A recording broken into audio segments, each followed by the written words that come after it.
Hello friends, जय माँ बगला मुखी जनवासी। सॉरी, कल मैंने वीडियो नहीं बनाई थी क्योंकि मैंने कहा ना कि अभी मैं शांति और क्रांति में विश्वास रखती हूँ। क्योंकि कल मेरे को जाना था मेरे मस्तान बाबा को मिलने, और कुछ मेरे देखो 100 लड़कियों की शादी की जिम्मेदारी है।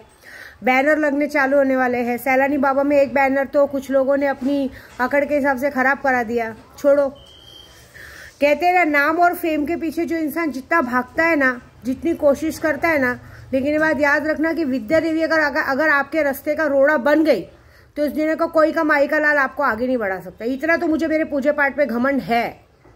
मेरे से अगर अच्छे रहोगे, दिल जीतोगे ना, तो तुमको करोड़पति राजा बनाने का दम रखती हूँ। लेकिन अगर मेरे तक आने की और मेरा काम खराब करने की कोशिश करो, कोई भी करेगा इस दुनिया का, कोई भी आदमी, उसकी माँ चोदने के लिए मैं बिंदास खड़ी रहती हूँ। तो फिलहाल तो कल तो मुझे मस्तान बाबा से मिलने जाना था, और इसलिए मैंने वीडियो नहीं बनाई थी कि मैं बोली पहले मैं मस्तान बाबा से मिलने जाती हूँ। कल ये चमत्कार हुआ कि कल मेरे मन में इच्छा थी कि लास्ट टाइम मैं खाना लेके गई थी और बाबा जी ने खाया नहीं था, तो कल मेरी इच्छा थी कि मैं थोड़ा सा खाना बना के लेके जाऊँ। तो मैंने ज़्यादा कुछ नहीं बनाया था।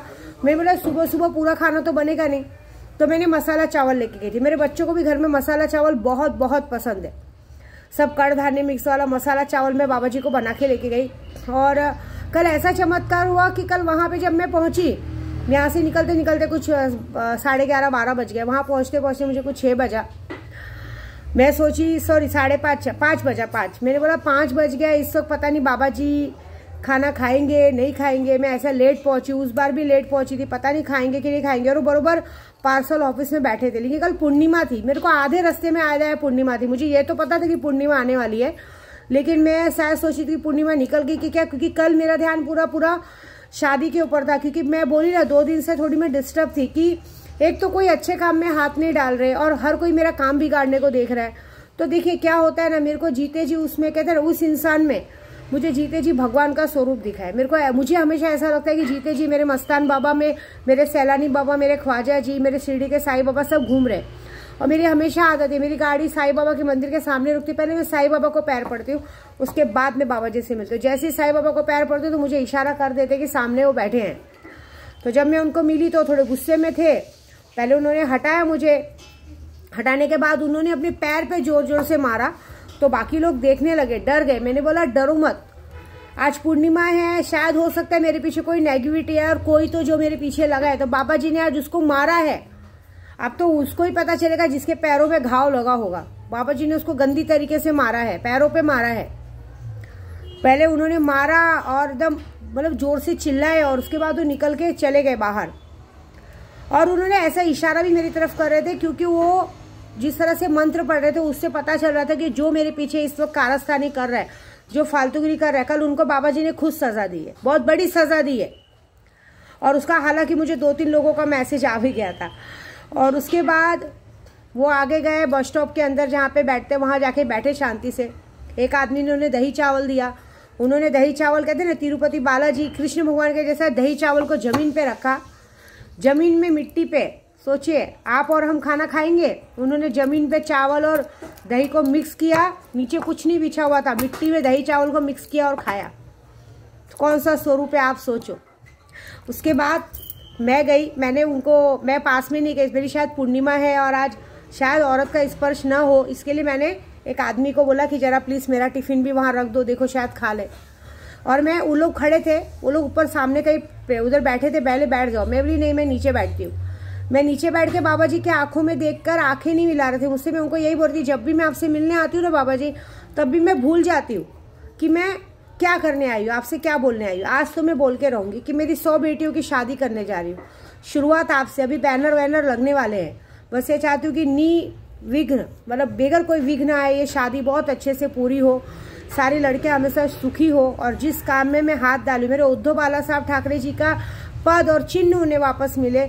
ऐसे और भी 2-3 चीज़ बोली जो मेरे, बाकी कल मैंने दुश्मनों के लिए कुछ नहीं कहा है, मैं झूठ नहीं बोलूँगी। मैंने बोला दुश्मनों को तो बाबा जी ने पहले ही सजा दे दी, मेरे जाते मानी उनको मारा है, तो दुश्मनों के लिए क्या बोलूँ। कल तो मैं अपने लिए भीख मांगने गई थी कि बाबा जी बस कुछ लोग मेरी लाज उतारने को देख रहे हैं, कुछ लोग मेरी इज्जत उतारने के पीछे पड़े, कुछ लोग मेरा नाम खराब करने को देख रहे हैं, बस आप उससे बचाओ। मैं बहुत प्यार से खाना बना के लाई, अगर आपने एक निवाला भी खा लिया ना तो मैं बहुत खुश हो जाऊंगी। एक निवाला मुझे याद आया, ये भी एक साउथ की पिक्चर निकली है बहुत अच्छी। उस साउथ की पिक्चर में एक ब्राह्मण आदमी रहता है, वो डेली उसका नियम रहता है कि वो बगैर अतिथि को खाना खिलाए खाता नहीं। कल मैंने भी कुछ खाया नहीं था, मैंने बोला पहले बाबा जी को खिलाती फिर खाती हूँ। उन्होंने वो एक अतिथि के बारे में, एक बार पार्वती जी और शंकर जी उसके घर के सामने से गुजरते हैं और बोलते हैं आज हमें खाना है। उनकी नई नई शादी हुई रहती ब्राह्मण जी की। बोले आज मुझे कुछ खाना खिला दो, तो बोले आइए। और उस दिन उनके घर में सिर्फ पालक का साग बना रहता है। बोले आज हमारे घर में सिर्फ पालक का साग बनाए और कुछ है नहीं। तो उन्होंने बोला चलेगा। तो बोले लेकिन हमारे पास एक ही थाली है, हमारे पास दूसरी थाली नहीं है। तो माँ पार्वती जी कहती कि हम तो मियाँ बीबी है, हमारे में झूठा मीठा का कोई भेद नहीं, आप हमें एक ही थाली में दे दो, हम मियाँ बीबी एक ही थाली में खा लेंगे। वो खाना खाते और थोड़ा सा खाना छोड़ देते। वो प्रसाद वो लोग वो लेते हैं। उसके बाद वो थाली में जब भी वो लोग अगर एक फल भी रखते, जैसे एक एप्पल भी रखा तो वो पूरा थाली फलों से भर जाता था। एक सिक्का भी रखा तो थाली से भर जाता था। सेम कल कुछ मेरे साथ वैसा हुआ। कल वो बाबा जी ने मेरा टिफिन उठाया, एक आदमी गया उनको टिफिन, एक आदमी गया उनको थाली दिया कि लो थाली में लेके खा लो। उन्होंने उसको भगाया हट करके, क्योंकि कल वो गुस्से में थे। और उन्होंने वो थाली को हटाया और डब्बे को उठाया और डब्बे के कोने कोने से इतने अच्छे से खाना खाया। और मुंह में जो कुछ निकला था उन्होंने जमीन पे थूका। मतलब समझो वो मेरे अला बला निकाल रहे थे। क्योंकि कड़ धान्य, हम जो कड़ धान्य लेते तो आपको पता है कड़ धान्य 9 ग्रहों से कितना मैच करता है। 9 ग्रहों में हरा मूंग अगर गाय को खिला दो तो कर्जा खत्म हो जाता है। ऐसी बहुत सारी चीजें, लाल मसूर खिला दो। हमने कल सब मिक्स करके बाबा जी को बनाया था। बाबा जी सब कर रहे थे, उन्होंने खाया, जमीन पे फेंका हुआ खाया, लेकिन डब्बे में उन्होंने जरा भी अपने मुंह का झूठा नहीं डाला। उल्टा डब्बे में से बहुत प्यार से कम 10-15 मिनट उन्होंने चीजों को चबा चबा के मंत्र पढ़ते हुए खाया। फिर इतना सा खाना उन्होंने डब्बे में छोड़ दिया और डब्बे को साइड में रख दिया। फिर पानी वानी पिए सब। उनका एक नजर उतारने का तरीका ही अलग था। उन्होंने जो जूस की बोतल लेके गए, जूस की बोतल सामने पीपल का पेड़ था, वो भी हमने ही चढ़ाया था। पीपल का पेड़ था, पीपल के पेड़ पे उन्होंने वो जूस की बोतल को उड़ेला। फिर वहां पे उन्होंने उधर ही सुसु किया, मतलब वो चीजों को निकाला, गंदी चीजों को, और उसके बाद वहां से चल दिए।